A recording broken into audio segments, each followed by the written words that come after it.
Energy systems, breath, and VO2 max. One of the fastest and most powerful ways to improve your health, performance, and recovery is something you already do all day, and it's completely free. It's your breath. Remember back to the hierarchy of needs video where I talked about it's like a pyramid. Below recovery and capacity balance, there's this dotted line in breath work is there? Well, it supports every single metric above, but it's also the biggest, lowest hanging fruit. Most people don't realize how much untapped potential exists in something as simple as breathing. The way you breathe, how fast, how deep, and whether you breathe through your nose or your mouth directly affect your nervous system, your endurance, your recovery, and even your ability to handle stress. So, yes, every single breath influences what your body is doing internally. Your oxygen levels, your nervous system state, your heart rate, and your ability to perform physically. The best part is that breathing is a skill and it's free. I love it. Just like running, squatting, or lifting, your breath can be trained, improved, or optimized. It's likely that you haven't been in a program before that has programming to improve your capacity that also includes the breath. This one does. Because breathing is actually the most frequent movement pattern in the human body. So, how I talk about movement as medicine, it's not just all of the physical things that we do every day in life or the skills that we do, all of that. It's also our breath. We breathe over 20,000 times per day. So, every breath sends signals to the nervous system in what state your body should be in. If breathing is fast and shallow, your body interprets that as stress. If your breathing is slow, controlled, and efficient, your body interprets that as safety. This matters because your nervous system controls almost everything. Recovery, stress response, energy levels, pain perception, performance, weight loss, everything. If breathing patterns are dysfunctional, then they can quietly create a constant background level of stress in your body. Chronic stress can limit performance, recovery, and resilience. It's fascinating to me because it's free.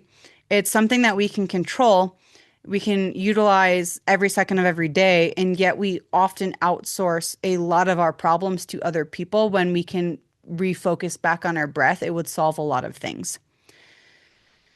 Breath and chronic stress are often related. Throughout the day, we experience small stressors all of the time. I'm not over here immune to any of this. I am also human, right? Traffic, emails, deadlines, business, kids, conversations, relationships, workouts. All of these slightly increase breathing rate and depth, right? Depending on where we're at each day, our capacity, remember? If we never return to baseline, then stress accumulates.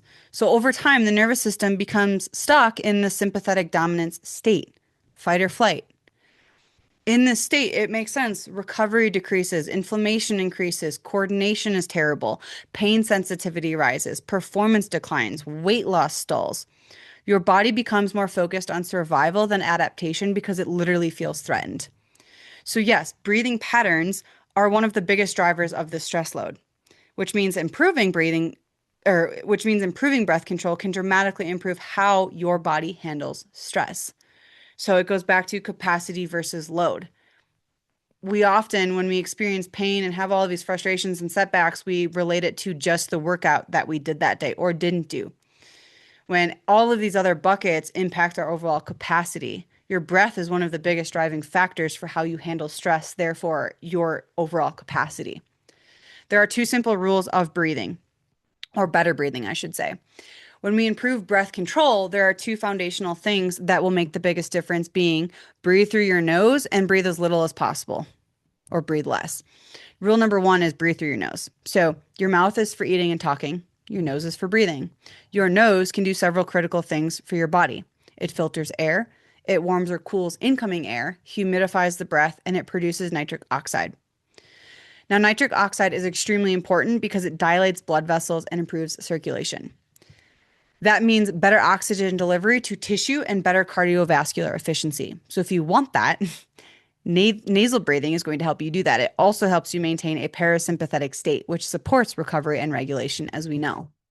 Mouth breathing tends to shift the body into a more stressed state. There are times when mouth breathing is appropriate, like very intense exercise, but it's intentional. But outside of those moments, nasal breathing should be the default. Which leads me to point number two, or rule number two, breathe less, which I know can, like, for me, when I first heard that, like, I feel claustrophobic. And it can sound strange. But efficient breathing means that your body needs less air to do the same work. When the body becomes more efficient at oxygen utilization, breathing becomes quieter, slower, and more controlled. This is actually a sign of improved fitness and respiratory efficiency. The less effort it takes for your body to breathe, the more energy you have available for movement and performance. So, when you think about it, you think about like endurance athletes up at elevation, they're incredibly efficient at breathing. They, by breathing less, their body needs less air to do the same work. That's why their output gets to be higher. So, this then goes into breathing mechanics, which how we breathe physically matters. This makes sense. Optimal breathing involves low and wide expansion of the rib cage. When you inhale properly, the diaphragm moves down, the ribs expand out.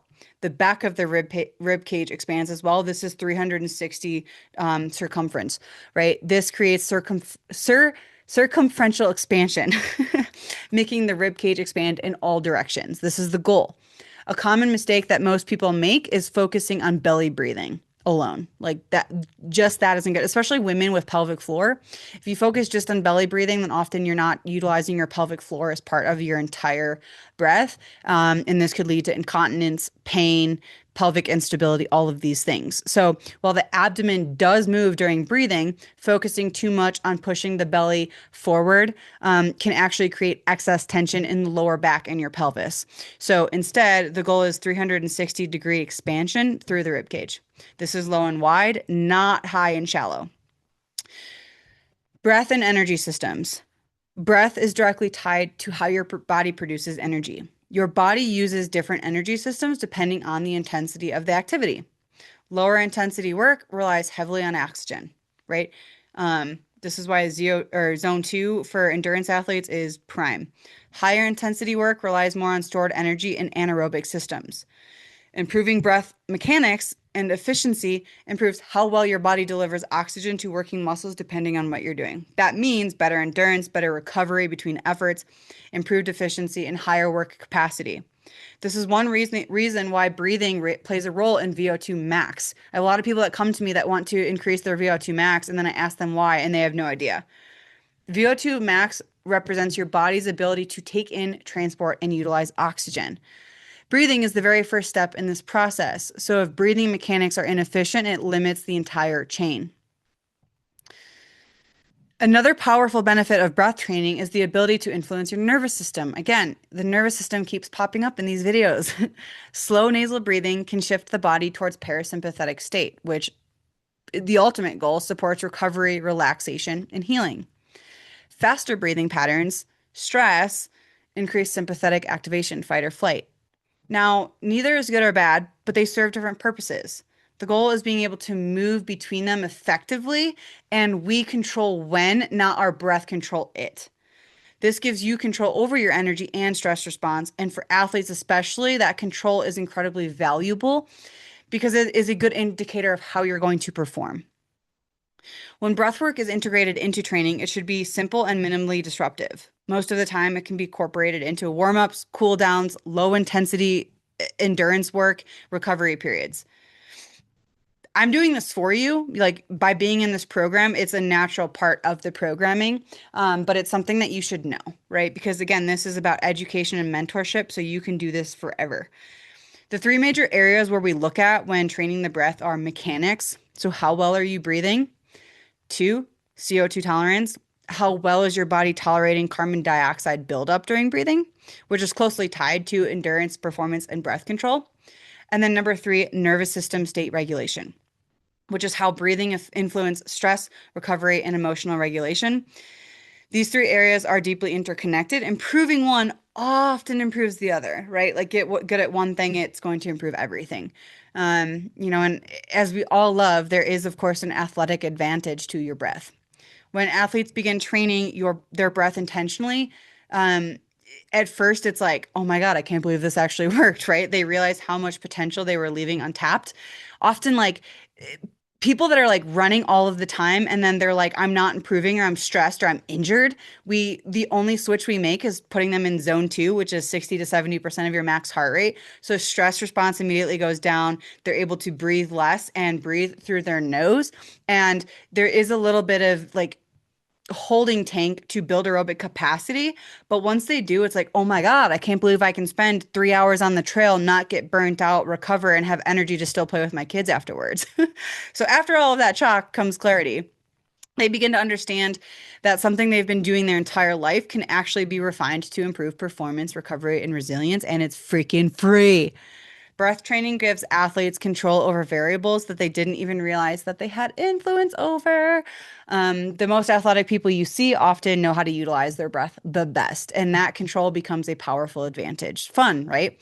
And if you're a mom like me, then the breath is one of the best ways to woosah when life feels really hard. So the breath is incredible. It might seem simple, but it again, it's one of the most powerful levers we have for improving health, performance, resilience, patience, peace of mind, happiness. Do you want me to go on? It affects your nervous system, endurance, recovery, stress response, and your ability to perform under pressure. Because breathing happens thousands of times per day. Even small improvements compound quickly. So, yes, as you move through your training, start paying attention to how you breathe. It's one of the easiest and most effective ways to unlock more capacity in your body. Again, as always, at the end of these videos, I'm going to ask you to let me know how you are feeling. I can only meet you where you're at. So when you give me indicators of how you're experiencing breath in your body, we can continue to incorporate more of this into your training, right? We haven't even gotten into this is just rules of breath, breath mechanics, and how it can impact performance. But there's so many more variables to that that we'll cover down the road. But just wanted to touch base on it now, But let me know if you had any aha moments. Did you know that you could have this much control over your breath? Did you know that it could impact recovery and performance and stress? It's like I think sometimes we know, but it's like out of sight, out of mind. So you can't change what you don't know, and awareness precedes change. So, this lesson is to help you create more awareness and bring it back to your breath so that we can continue to improve upon this foundation. Okay. So, stay tuned, follow the education, look at the journal prompts and reflection. Let me know your thoughts, and I can't wait to see you in the next video.